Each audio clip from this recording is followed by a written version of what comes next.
Buenos días, buenas tardes o buenas noches, dependiendo del horario en que se encuentren viendo este video. Mi nombre es Luciano Mendoza, soy JTP de la Cátedra de Técnicas Kinésicas 3 y hoy nos toca abordar el concepto de generalidades del dolor y disfunción miofacial. Bueno, algunas cuestiones que tenemos que tener en cuenta. Primero, ordenarnos. Lo primero que vamos a hacer es una pequeña introducción al tema. Vamos a hablar del sistema miofacial.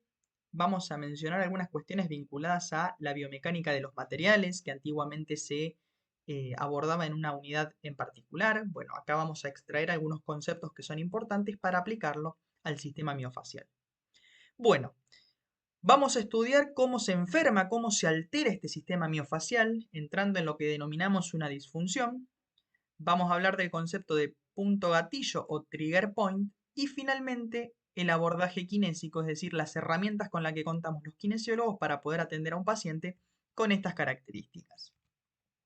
Bueno, el síndrome de dolor miofacial no es un término nuevo, no es un término que haya surgido en el siglo XXI, sino que data de unos siglos atrás, para ser preciso en el siglo XIX, donde diferentes médicos abordaron, de diferentes nacionalidades, ¿no es cierto?, abordaron la temática, pero no fue hasta el siglo XX donde la doctora Janet Travell y el doctor David Simons publicaron diferentes artículos que fueron muy relevantes, importantísimos para el momento, sobre el dolor miofacial y puntualmente esta obra literaria que estamos viendo del lado izquierdo de la pantalla en color rojo, que es el Manual de los Puntos Gatillo. La realidad es que son dos obras literarias muy importantes que son como el manual para los kinesiólogos que atendamos pacientes con estas características. Bien, a modo introductorio, el sistema miofacial es ni más ni menos que comprende, ¿no es cierto?, al músculo estriado esquelético, que nosotros ya conocíamos allá en anatomía, y al tejido conectivo que lo rodea. En la imagen de la derecha podemos ver un preparado cadavérico donde se extrajo la piel y el tejido celular subcutáneo y quedó simplemente el músculo y el tejido conectivo que lo rodea. Para ser preciso, estamos viendo un codo desde una vista posterior. Bueno, ¿qué es importante tener en cuenta? El sistema miofacial está formado así: músculo estriado esquelético, tejido conectivo. Ahora, acompañando este sistema miofacial, vamos a tener al sistema nervioso periférico, vamos a tener al sistema vascular, vamos a tener al sistema linfático, que si nosotros recordamos, el sistema nervioso, por ejemplo, también está formado por tejido conectivo. Si pienso y recuerdo un poquito lo que habíamos estudiado en anatomía, teníamos el epineuro, el perineuro, el endoneuro, que era tejido conectivo que revestía los axones, ¿no es cierto? Ahora, si yo pienso y sigo analizando un poquito la anatomía, a nivel abdominal nosotros teníamos revistiendo en las vísceras el peritoneo. Si nos íbamos al tórax, el corazón estaba revestido por el pericardio, los pulmones por la pleura. Todo nuestro cuerpo está revestido por tejido conectivo. Bien, por ende, pensar las diferentes estructuras de nuestro cuerpo como partes aisladas es un poco ilógico. Este sistema miofacial que conecta todo nuestro cuerpo, la realidad es que puede ser fuente de dolor y limitación funcional, creando síntomas que no son claros, que son vagos, bien difusos y que son realmente un desafío para el kinesiólogo que lo trata. Bueno, algunos conceptos que tenemos que tener en cuenta para abordar la temática. El primero es el concepto de elasticidad. Bien, ¿cómo definimos elasticidad? Es la propiedad que tiene un objeto de regresar a su condición geométricamente inicial después de ser aplicada una fuerza externa sobre él. Como por ejemplo un resorte. Si yo agarro un resorte y lo estiro, cuando cedo la fuerza que estoy aplicando, va a regresar a su posición inicial. Ese es el concepto de elasticidad. Luego viene el concepto de viscosidad. ¿Qué es la viscosidad? Es lo opuesto a la elasticidad. Quiere decir que yo aplico una fuerza en un objeto y este va a quedar completamente deformado. Bien, una vez que yo aplique la fuerza externa. Como por ejemplo la plastilina, lo estamos viendo aquí, ¿no es cierto? Bueno, les tengo que decir, mis amigos, que el tejido conectivo tiene características de ambas. Es tanto elástico como viscoso. Por lo tanto, decimos que es viscoelástico. La viscoelasticidad es la característica que sobresale del tejido conectivo. Es decir, el tejido conectivo se puede estirar y volver a la posición inicial o puede estirarse y deformarse permanentemente. Este concepto se debe a que yo aplico una carga y en realidad esa carga es tiempo dependiente, es decir, cuanto más tiempo yo me quede aplicando la carga, más deformación va a tener. Para poder medir esta viscoelasticidad, existen dos fenómenos muy importantes que tenemos que tener en cuenta, que es el fenómeno de creep, que es la deformación continua de un cuerpo ante una carga constante, es decir, yo aplico una carga constante y este tejido va a empezar a ceder, o el fenómeno de relajación por tensión, que es ni más ni menos que una disminución de la tensión de la estructura ante una elongación continua, como por ejemplo podría ser al elongar un músculo. Es decir, yo aplico una elongación continua y esta tensión empieza a disminuir. Bien, es tiempo dependiente. Ahora, ¿qué es importante tener en cuenta? No es lo mismo hablar de un tejido inorgánico, como por ejemplo podría ser el metal, la madera o cualquier tejido que no sea orgánico, que en el cual yo aplico una carga y esta va a seguir lo que denominamos nosotros la ley de Hooke. ¿Qué quiere decir la ley de Hooke? Que un tejido elástico va a deformarse, o la deformación de ese tejido elástico va a ser directamente proporcional a la fuerza que se le aplique. Ahora, ¿qué pasa con el tejido que es orgánico, es decir, nuestro tejido conectivo? Bueno, va a sufrir o va a verse reflejado en tres etapas. Vamos a tener una etapa preelástica, una etapa elástica y una etapa plástica. Bien, para poder entender esto, me parece que es importante ver este gráfico, que está muy bueno. Vemos un eje cartesiano donde dentro del eje Y vamos a tener representada la tensión, dentro del eje X vamos a tener representada la elongación y tenemos diferentes instancias. Bueno, la etapa preelástica es la que vemos aquí representada con la línea roja, es cuando nosotros aplicamos una carga en un tejido y lo sacamos de su estado de reposo, ¿no es cierto? Sacamos al tejido de su estado de reposo. Luego, entramos en una etapa elástica. Si nosotros ponemos el ejemplo del resorte, el resorte lo estiramos, lo sacamos de su estado de reposo y si quitamos la fuerza vuelve a la posición inicial. Bueno, en realidad, si nosotros pensamos en un tejido biológico, nosotros aplicamos la carga, si sacamos esa carga aplicada, vuelve a la posición de reposo, excepto que nosotros lleguemos a este punto, que es el punto entre la línea azul, que es la etapa elástica, y la línea violeta, que es la etapa plástica. ¿Por qué digo esto? Porque en este punto el tejido empieza a sufrir ruptura, se empieza a generar microtraumatismo, se empieza a generar una deformación que es irreversible, es decir, si se produce no hay vuelta atrás. Entonces, ¿qué es importante tener en cuenta? Un concepto muy importante es el de los determinantes de la fatiga. Los determinantes de la fatiga de un material depende si es un material no biológico, como ven aquí, o un material biológico, como están viendo en el segundo ítem. Si es un material no biológico, vamos a ver nosotros que la fatiga depende de la magnitud de la carga, es decir, de la fuerza que yo aplique, y de la frecuencia. Si la magnitud es elevada, es decir, aumenta, necesitamos menos ciclos para fatigar un material no biológico. Mientras que a la inversa, si la magnitud baja, necesitamos mucho más ciclos, mucha más frecuencia para poder fatigarlo. Ahora, ¿qué pasa con los materiales biológicos? Los materiales biológicos tienen la capacidad, por suerte, de adaptarse y hacerse más fuerte. Y esto determina, o esto se va a determinar, ¿no es cierto?, por la frecuencia de la carga. Si nosotros tenemos una frecuencia que es muy alta, nosotros tenemos una carga aplicada con una frecuencia elevada, en realidad nuestro tejido no llega a adaptarse y puede sufrir una lesión, como por ejemplo es el caso de las fracturas por estrés o el síndrome por sobreuso.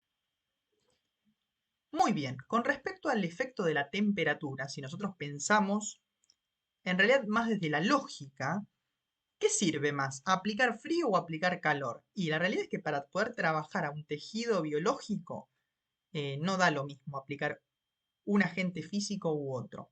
Vamos a ver nosotros que el frío va a ayudar a rigidizar al tejido, mientras que el calor nos va a ayudar a elongarlo, es decir, va a ayudar a que el tejido se mueva mucho mejor, esté más facilitado para que nosotros podamos producir una elongación del tejido.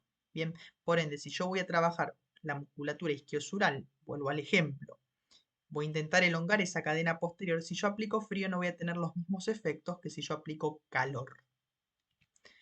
De esta forma aparece un concepto que es el de histéresis. Bien, el concepto de histéresis o producción de calor de los tejidos es ni más ni menos que lo que vemos representado en este eje cartesiano. Fíjense, tenemos en el eje Y el estrés, la carga, y en el eje X la elongación. Bueno, si yo aplico una carga, elongo un músculo, insisto con el ejemplo de los isquiosurales, los elongo, y luego cedo o dejo de aplicar la carga, es decir, hago una carga y luego una descarga, el área que se comprende entre la curva de la carga y la curva de la descarga se denomina histéresis, que es la producción de calor que va a generar ese tejido. Es decir, yo elongo los isquiotibiales y dejo de elongarlos, los elongo y los dejo de elongar, este tejido va a empezar a producir calor. De esta manera es importante empezar a conocer algunos conceptos que son muy importantes para el área de las terapias manuales, que es el concepto de estrés, que es ni más ni menos que, ojo al piojo, no confundirse, hablo de estrés físico, no estrés psicológico, es la resistencia que me opone un objeto a la deformación. Esta resistencia que me va a poner un objeto a la deformación puede dividirse en tres subdivisiones, si se quiere. Podemos tener un estrés por tensión, un estrés por compresión o un estrés por cizallamiento. Muy bien. Aquí vemos los tres ejemplos, tensión, compresión y cizalla o cizallamiento. Vemos los diferentes gráficos, ¿no es cierto? En el caso de la tensión, lo que vamos a ver es que es una variación del equilibrio de las fuerzas que están dentro del objeto, ¿no es cierto? Al aplicarse fuerzas que van en sentidos opuestos. Fíjense, aquí vemos una flecha que va en sentido ascendente y otra flecha que va en sentido descendente. Lo que hacemos es aplicar una fuerza que varía el equilibrio de fuerzas del objeto. Y en el caso de un tejido orgánico, vamos a ver que la tensión no va a afectar a la circulación de los líquidos corporales. Cuando nosotros pensamos en la compresión, es lo opuesto, ¿no es cierto? Las fuerzas, en lugar de ir en sentidos opuestos, convergen en dirección al objeto, alterando las fuerzas internas de este, ¿no es cierto? Y en el caso de los tejidos orgánicos, la realidad es que una compresión va a facilitar esta circulación de líquidos. Mientras que por último, el efecto del cizallamiento, como estamos viendo en el ejemplo de abajo, es ni más ni menos que una fuerza que se aplica en el plano de sección del objeto. Fíjense, aquí estamos viendo dos cubos, podríamos decir, unidos por este tejido negro. Yo siempre lo puedo ver representado en una merengada. ¿Vieron la galletita que tiene las dos tapitas unidas por ese chicle? Bueno, si yo deslizo una tapita en un sentido y la otra tapita en el otro, veo que el chicle pobre queda en sufrimiento, queda en un efecto de cizalla. Bien, como para poder trasladarlo a un ejemplo práctico. Luego viene el concepto de torsión o rotación. Fíjense, aquí lo estamos viendo. La torsión, la realidad es que no tiene un efecto práctico para aplicarlo a la terapia manual, más que en técnicas que pueden estar relacionadas con una patología articular, pero es ni más ni menos que dos fuerzas iguales aplicadas con una misma intensidad, pero en dirección opuesta. Fíjense que aquí arriba se aplica la dirección en un sentido, mientras que aquí abajo va en otro, lo que genera es un efecto de torsión sobre el objeto.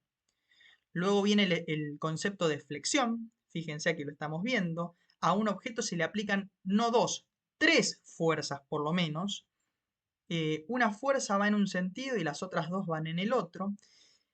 Y aquí se mezclan dos conceptos. Se van a mezclar dos conceptos, que son el de tensión, que vimos antes, y el de compresión, que también vimos antes. Fíjense, en el caso de la fuerza que va en un sentido, la fuerza única que va en un sentido, genera en el objeto una concavidad. Bueno, esta concavidad podría estar representada debido a esta flecha, mejor dicho, podría estar representada por la compresión. Mientras que las dos flechas que están arriba podrían ser el ejemplo de la tensión. Bien, esto está bueno tenerlo en cuenta, es el concepto de flexión. Por último, los últimos ejemplos son el de elongación, que es ni más ni menos que la deformación que sufre un objeto. Bien, la deformación que va a sufrir la estructura de un objeto por la aplicación de una fuerza externa, como por ejemplo estamos viendo en esta imagen. Fíjense, yo al llevar a flexión de codo, el tríceps, bien, que es un músculo extensor, está sufriendo una deformación dimensional en una sola dimensión. Bien, en este caso sería en sentido longitudinal se está deformando. Luego aparece el concepto de desplazamiento. El desplazamiento lo podemos ver representado aquí, al articular una vértebra con otra. Fíjense lo siguiente, dice, es la deformación que se produce en un objeto cuando tiene lugar un movimiento relativo entre varios planos del mismo. ¿Qué es lo que está pasando acá en realidad? Lo que está sucediendo es que yo estoy yendo a una extensión. Fíjense que el macizo apofisario está entrando en contacto, entonces estoy generando una extensión. ¿Qué va a pasar con el disco intervertebral? Las fibras más anteriores se van a estirar, se van a elongar, mientras que las fibras más posteriores se van a comprimir de este disco. Bueno, esto es el efecto del desplazamiento. Es una combinación entre la compresión, ¿no es cierto?, y la elongación dentro de un mismo tejido. Mientras que por último aparece el concepto de expansión, que es un aumento en varias dimensiones, más de una dimensión, de un objeto cuando se le aplica una fuerza. Es decir, yo aplico una fuerza sobre un tejido y este genera una expansión radial. Muy bien, el concepto de isotropía es otro término que tenemos que empezar a manejar. Y fíjense lo siguiente, dice, isotropía se refiere a la uniformidad de la deformación de una estructura ante una carga proveniente en distintas direcciones. Bueno, la realidad es que los tejidos que no son biológicos, como por ejemplo el acero, siempre que se le aplique una carga o una fuerza, independientemente de la dirección en la que se aplique, se va a deformar de la misma manera. Ahora, ¿qué pasa con los tejidos biológicos, los del cuerpo humano? Bueno, tienen características que denominamos anisotrópicas, dado que van a responder a fuerzas externas, pero siempre que sigan una dirección, es decir, la dirección que el tejido responde. Es decir, por ejemplo, el tendón, el tendón soporta las cargas longitudinales, pero no las transversales. Por lo tanto, si yo aplico cargas transversales, el tendón no va a responder, no se va a deformar. Sí, si yo aplico una carga longitudinal. Si el tejido es más regular, es más anisotrópico. En cambio, si su distribución es más azarosa, es menos anisotrópico. Espero que este concepto quede claro porque es importante a la hora de hablar de tejidos biológicos, ¿no es cierto?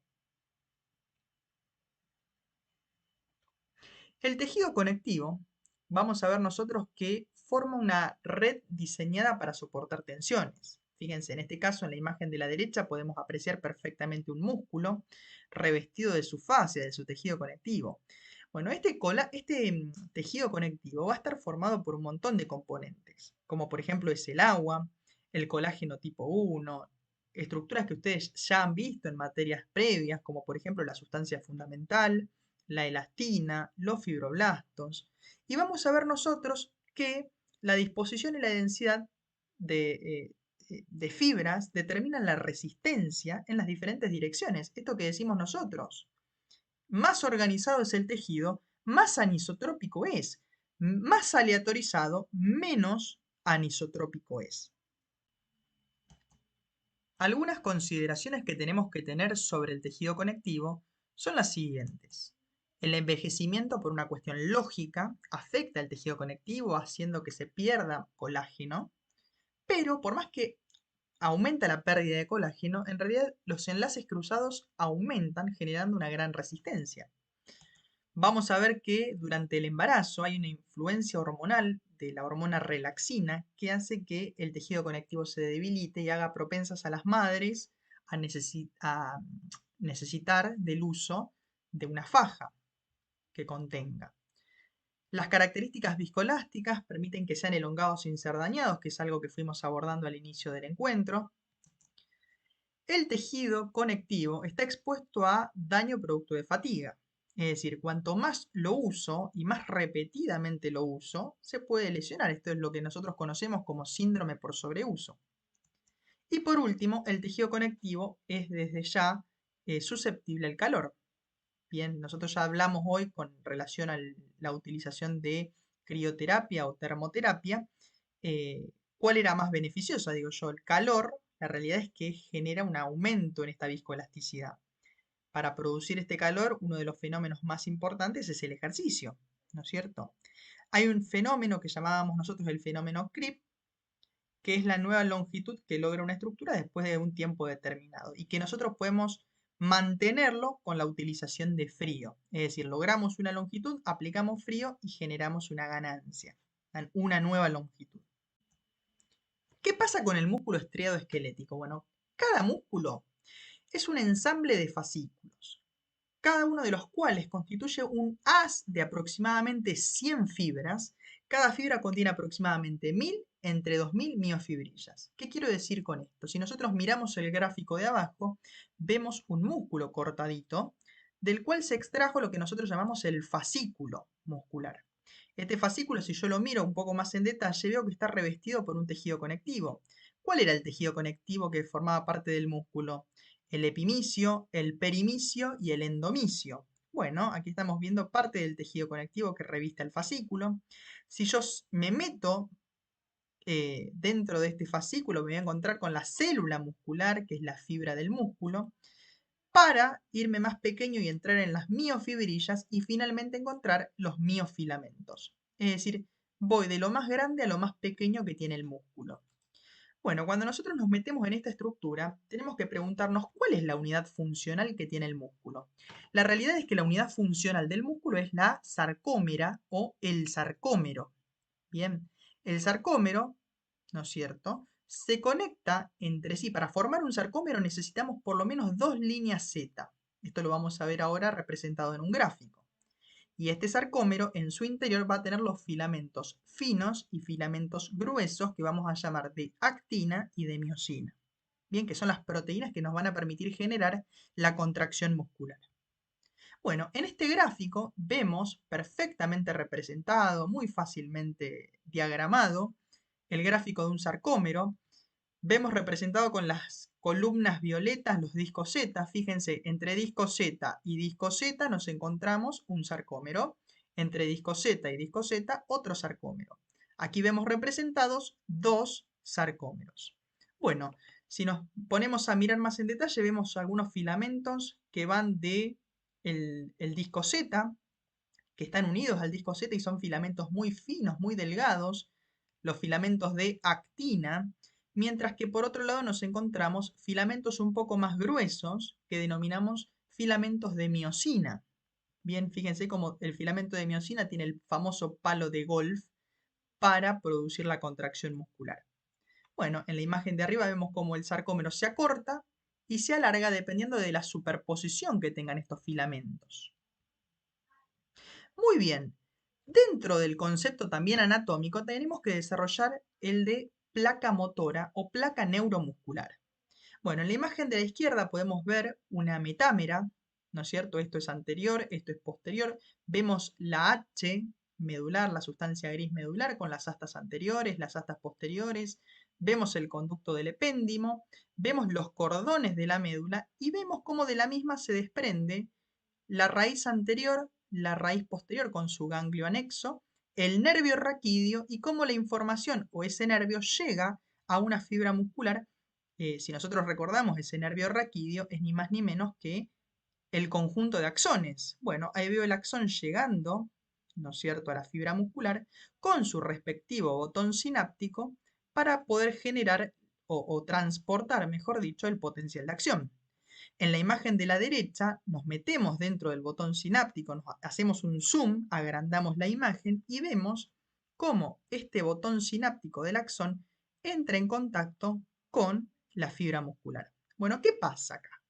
La realidad es que las motoneuronas del asta anterior envían el impulso, envían el potencial de acción que va a llegar al botón sináptico, va a generar la apertura de los canales de calcio para que las diferentes vesículas con el neurotransmisor que se va a liberar a la brecha sináptica se logre hacer, ¿no es cierto? Esas vesículas van a contener los neurotransmisores de acetilcolina.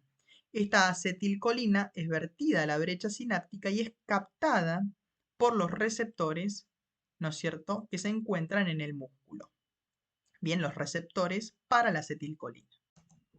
Habiendo explicado rápidamente la anatomofisiología, nos vamos a meter en lo que es el síndrome de dolor miofacial. Es importante que a nosotros nos quede claro que el músculo, como su tejido conectivo que lo envuelve, son posible causa de generar dolor. Es decir, un paciente puede tener dolor, ya sea por el músculo o por el tejido conectivo que lo reviste. Este síndrome de dolor miofacial se caracteriza por la presencia de puntos hipersensibles llamados trigger point o puntos gatillos en el interior de uno o más músculos. Y acá es importante tener en cuenta que al momento de palpar, al momento de generar un examen, podemos palpar un nódulo dentro de una banda tensa de las fibras musculares. ¿Por qué lo llamamos punto gatillo? Nos podríamos preguntar, porque en realidad lo que hace es que cuando lo presionamos gatilla un dolor referido, un dolor a distancia. Es decir, que no se da en el sitio donde estamos generando la presión, sino que se da alejado de él. Por eso es que decimos que da un dolor de tipo referido. Por definición, cuando nosotros pensamos en un trigger point, digo, si nosotros miramos la imagen de la derecha, vemos a un sujeto anatómico de espalda, vemos su trapecio, sacamos un pedacito de músculo y lo analizamos. Bueno, lo que vamos a ver en un paciente con un trigger point, en este caso del trapecio, si lo lográramos analizar, es la presencia de un nódulo hipersensible localizado dentro de una banda tensa. Esa es la definición de un punto gatillo. Repito, nódulo hipersensible localizado en el interior de una banda tensa. Bien. Ahora, cuando yo miro la imagen, fíjense, vemos las diferentes fibras musculares y vemos diferentes nódulos. Bueno, cuando nosotros analizamos al nódulo, ese nódulo hipersensible es ni más ni menos que un grupo de sarcómeros acortados. Ahora entenderán ustedes por qué me tocó dar sarcómero hace un ratito. Un grupo de sarcómeros acortados que generan justamente este punto gatillo. Entonces, no es uno o dos, son un grupo de sarcómeros acortados los que generan el nódulo hipersensible. Esta zona resulta dolorosa a la compresión, es decir, que si yo presiono va a generar dolor, si yo estiro va a generar dolor, o si yo contraigo el músculo va a generar dolor. Esto data de que va a ser un músculo, más allá de doloroso, poco flexible, va a ser un músculo débil, el músculo que tenga un punto gatillo en su interior. Los trigger point, vamos a ver que al inicio de la activación se relacionan con el abuso mecánico, bien, es decir, un aumento en el uso de la musculatura que genera un punto gatillo, un traumatismo, un golpe, o incluso hasta una radiculopatía, es decir, tengo alterada la inervación de la musculatura y puede desencadenar en un punto gatillo. No existen estudios complementarios que apoyen al diagnóstico, es decir, no hay una resonancia para un punto gatillo, una radiografía, una ecografía para un punto gatillo. Acá necesitamos, muchachos, nuestra clínica, hacer clínica al momento de eh, atender a un paciente con estas características. De manera más indirecta, de manera indirecta, perdón, se pueden activar otros puntos gatillo, como por ejemplo por una enfermedad visceral, una afección articular o hasta incluso por un estrés emocional. Se puede desencadenar un punto gatillo. Nos podríamos preguntar, ¿cuántos puntos gatillos existen? Bueno, existe lo que denominamos el punto gatillo activo y es el que da un dolor espontáneo. Esté el paciente en reposo o en movimiento, el paciente tiene molestia. Bien, al paciente le duele constantemente generando ese dolor a distancia. Y existe otro punto gatillo que vamos a llamar punto gatillo inactivo o punto gatillo latente, que no origina dolor espontáneo, es decir, el paciente está quieto y no siente dolor, pero puede ser sintomático cuando generamos una presión, es decir, aplicamos presión sobre ese músculo y ese músculo genera dolor a distancia. Y vos le preguntas al paciente, ¿sentiste alguna vez este dolor? Y el paciente te dice, no, la verdad que nunca me pasó. ¿Qué es importante tener en cuenta? Que la intensidad y la extensión del patrón referido depende del grado de irritabilidad que tenga este punto gatillo y no del tamaño del músculo. Es decir, que el músculo sea un músculo grande no significa que el dolor referido va a ser grande, ni a la inversa, es decir, un músculo pequeño, dolor referido pequeño. ¿Qué pasa con una persona que sufrió, por ejemplo, un traumatismo o una contracción muscular mantenida? y se desarrolló un punto gatillo. Bueno, la realidad es que esta placa motora es totalmente patológica. Vamos a ver nosotros que hay una excesiva liberación de acetilcolina por la llegada de diferentes potenciales de acción. Hay captación por parte de los receptores musculares y esto hace que se despolarice ni más ni menos que el retículo sarcoplasmático, que si nosotros recordamos de fisiología, contenía mucho calcio. Esa liberación de calcio llega al sarcómero, donde, si ustedes recuerdan, ese calcio reposaba sobre la troponina y hacía que la tropomiosina libere el sitio activo de la actina para que la miosina entre en contacto con él. Bueno, genera una contractura del sarcómero, una compresión de los vasos sanguíneos, que los vasos sanguíneos son quienes nos aportan la energía, que recordemos la energía es ATP, pero como tenemos una contractura muscular, hay un aumento en la demanda de energía.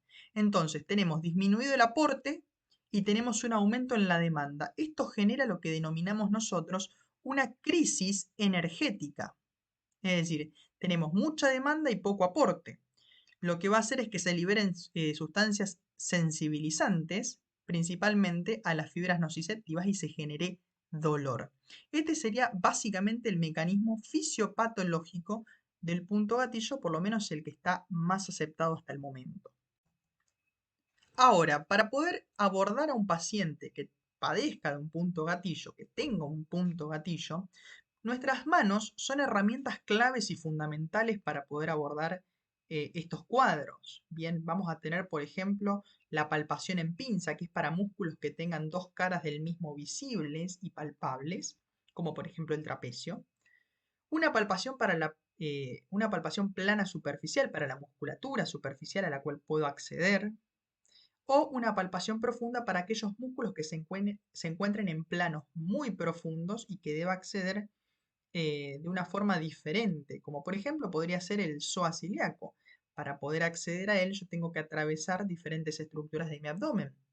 Entonces, la forma de palparla a esta musculatura va a ser muy diferente que la musculatura que se encuentra a simple vista, por decirlo de alguna manera. Factores que pueden activar un punto gatillo. Bueno, vamos a tener factores directos y factores indirectos que activan un punto gatillo. Los factores directos pueden ser una sobrecarga aguda, como por ejemplo una contracción brusca o un estiramiento excesivo que pueda favorecer al desarrollo de un punto gatillo. Causas crónicas como problemas posturales o movimientos repetitivos. O incluso podríamos hablar de un traumatismo directo, un golpe, una caída. Ahora, ¿cuáles son los factores indirectos que activan los puntos gatillo? Bien, podría ser, por ejemplo, musculatura que se encuentre aledaña al músculo que vamos a hablar, ¿no es cierto? Como por ejemplo puntos gatillo, perdón, satélites de músculos agonistas o antagonistas. Radiculopatías, es decir, alteración de la inervación puede generar, como ya lo hablamos antes, problemas en el músculo y que el mismo desarrolle un punto gatillo. Disfunciones articulares, viscerales e incluso hasta el estrés emocional puede desencadenar de forma indirecta, por supuesto, un punto gatillo. Ahora, ¿cuáles son los factores que pueden perpetuar? Es decir, que un punto gatillo esté y se mantenga en el tiempo. Bueno, vamos a tener factores mecánicos, como por ejemplo una dismetría de los miembros inferiores, un pie de Morton, factores nutricionales como déficit de ácido fólico o vitamina B12.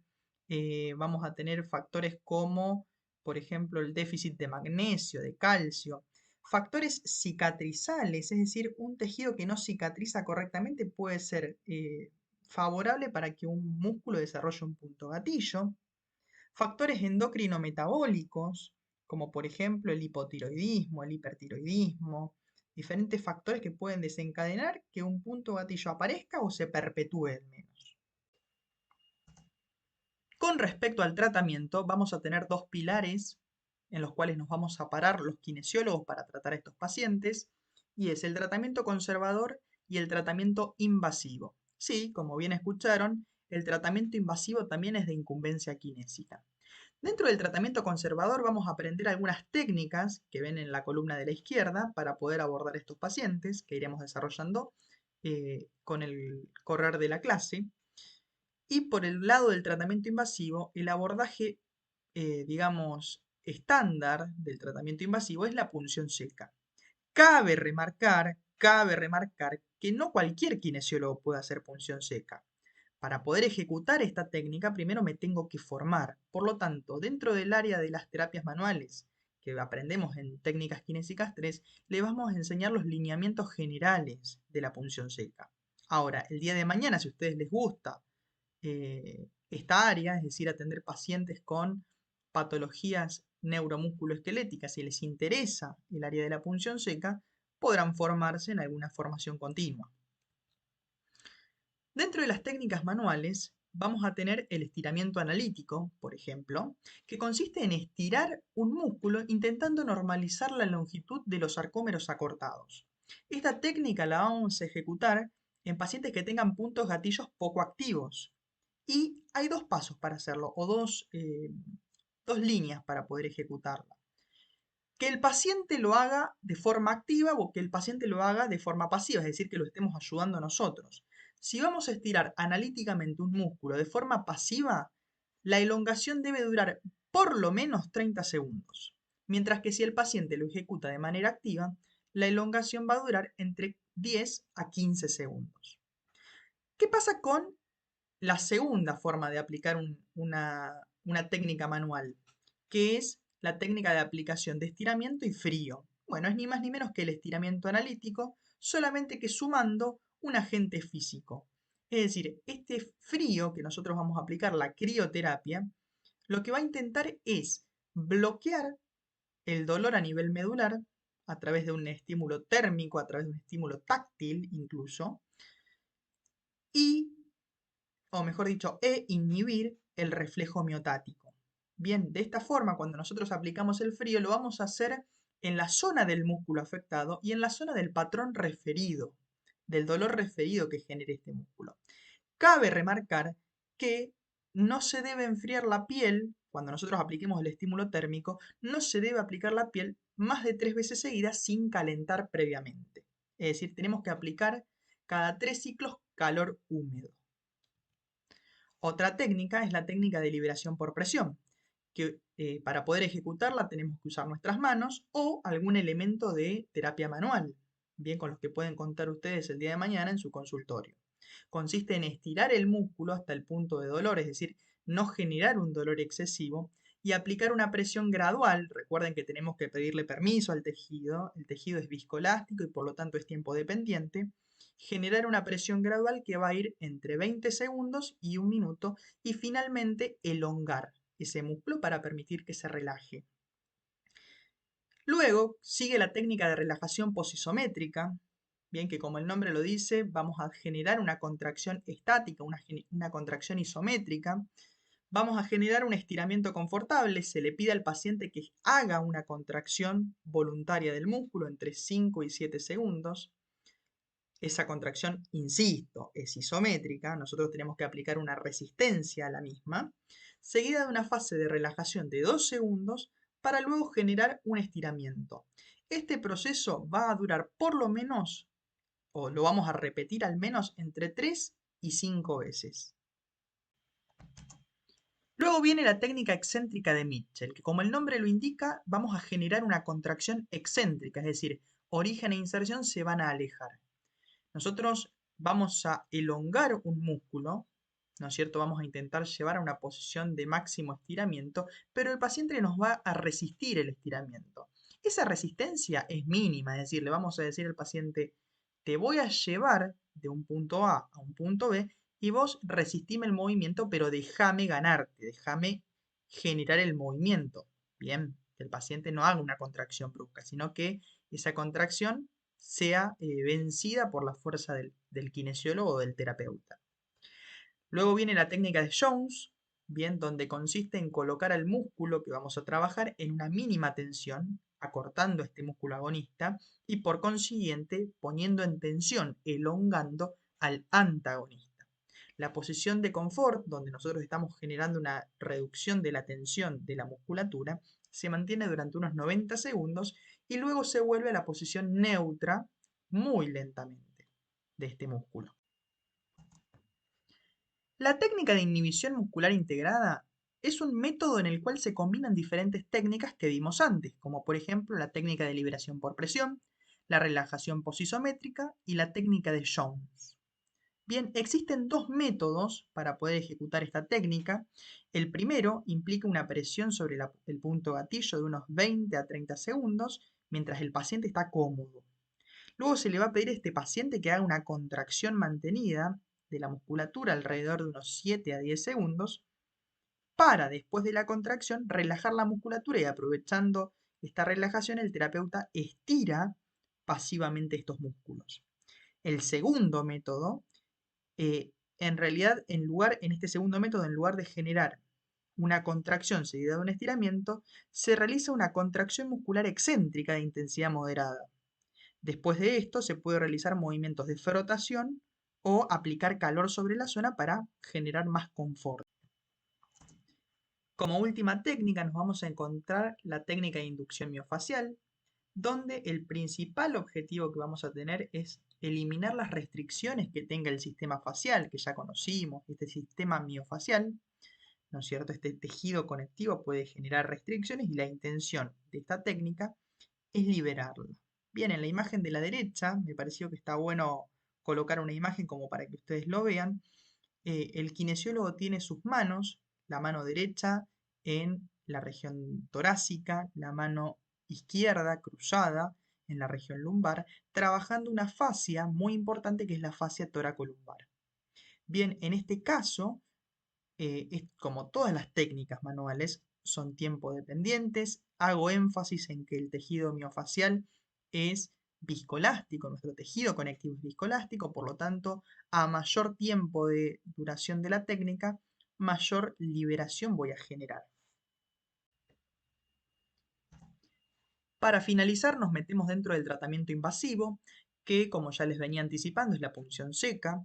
Ahora, antes de empezar a desarrollarlo, me parece que es importante remarcar algunas cuestiones el día que ustedes hagan esta técnica, ¿no es cierto? Que se formen para hacerla. Lo primero es la higiene. Nosotros en el consultorio, si queremos ejecutar esta técnica, tenemos que, como primera cuestión, higienizar al paciente, es decir, limpiar la zona que vamos a abordar, utilizar guantes de látex, por supuesto, ya que vamos a ingresar con una aguja en el tejido del paciente, tenemos que tratar de salvaguardar todos los detalles para evitar una infección, por ejemplo. Por lo tanto, todos estos recados tenemos que tenerlos presentes. Ahora, esta punción seca consiste en el empleo del estímulo mecánico de una aguja como agente físico para poder tratar este síndrome de dolor miofacial. Es importante hacer hincapié en el término punción seca. ¿Por qué? Porque nos va a permitir a nosotros diferenciarlo de otros abordajes invasivos que buscan infiltrar alguna sustancia a nuestro cuerpo. Existen dos tipos de abordaje, una punción seca superficial y una punción seca profunda. En este caso, como vamos a meternos en el interior del músculo, veremos la punción seca profunda. Existen dos tipos de técnica para ejecutar la punción seca profunda. La primera es la técnica de entrada y salida rápida de Hong, que es una modalidad agresiva, ¿no es cierto? Se caracteriza por su velocidad tanto para introducir la aguja como para retirarla. Esta rapidez se emplea para provocar una respuesta de espasmo al ingresar y para evitar que la contracción del espasmo local ocurra con la aguja dentro, debo retirarla, ¿no es cierto? Esta técnica se repite hasta que el retículo sarcoplasmático deja de liberar calcio y lo que indica esto es que la musculatura ha sido liberada, ¿no es cierto? Ahora, ¿qué sucede? Hay personas en las que esta modalidad resulta demasiado agresiva porque, por ejemplo, tienen un umbral muy bajo de tolerancia al dolor o hay alguna otra condición subyacente. En tales casos existe otra modalidad mucho menos agresiva como es la de la manipulación de la aguja, que consiste en ingresar en el músculo con el punto gatillo y ejecutar una serie de giros en una o en otra dirección adaptables, ¿no es cierto?, al umbral de tolerancia que tenga el paciente al dolor. ¿Cuáles son los peligros que tiene la punción seca? Bueno, algunas cuestiones básicas. Como primera cuestión, los sujetos con miedo a las agujas. Lo primero que yo le tengo que preguntar a un paciente antes de pincharlo es, che, ¿le tenés miedo a las agujas? Porque un paciente que realmente le tiene pánico o miedo puede generar tranquilamente puede tener ansiedad, experimentar ansiedad o incluso un ataque de pánico, lo que puede dificultar el tratamiento con esta persona. Tener cuidado al momento de pinchar, cómo ejecuto la técnica. Por esto que les digo, no es que cualquier kinesiólogo pueda hacer punción seca. Me tengo que formar antes de hacerlo. ¿Por qué? Porque la técnica es clave. Tenemos que tener en cuenta que la caja torácica, recubriendo la caja torácica, tenemos un montón de músculos. Bien, y si yo pincho de forma incorrecta, puedo perforar demasiado y acceder al pulmón. Perforar la pleura y hacer un neumotórax, es decir, que aire ingrese en el espacio pleural. Lo cual, la realidad, chicos, es que si bien es complejo poder llegar a este punto, pero es una posibilidad. Después, otra posible causa de peligro es el mioedema, que es ni más ni menos que la formación de un nódulo en un músculo debido a la acumulación de tejido graso o fibrótico. Bien, es una causa casi les diría preponderante del hipotiroidismo, pero se puede generar a partir de la realización de punción seca. Otro es el síncope vasovagal, que es una respuesta refleja del sistema nervioso y que puede ocurrir, por ejemplo, ante un estrés o un dolor. Puede provocar, por ejemplo, mareos, hasta les diría desmayos. ¿Podemos pinchar un nervio? Sí, por supuesto. La realidad es que nuestro sistema nervioso periférico está recorriendo toda la extensión de nuestro cuerpo y si yo pincho puedo llevarme puesto un nervio y esto va a generar síntomas como dolor, entumecimiento, incluso les podría decir hasta debilidad. ¿Podemos generar infección? Sí, podemos generar infección. Por eso es que les decía, todos los recaudos que yo tengo que tener al momento de manipular una aguja. Zona esterilizada de la persona que voy a tratar. Higiene de las manos nuestras al momento de manipular una aguja. Desde luego que tenemos que usar guantes de látex. Hemorragias en pacientes hemofílicos. Tener cuidado. Por eso es importante hacer una buena clínica antes de abordar a cualquier paciente. No nos podemos saltar esto si vamos a ingresar al cuerpo de nuestro paciente con una aguja. Che, ¿sos hemofílico?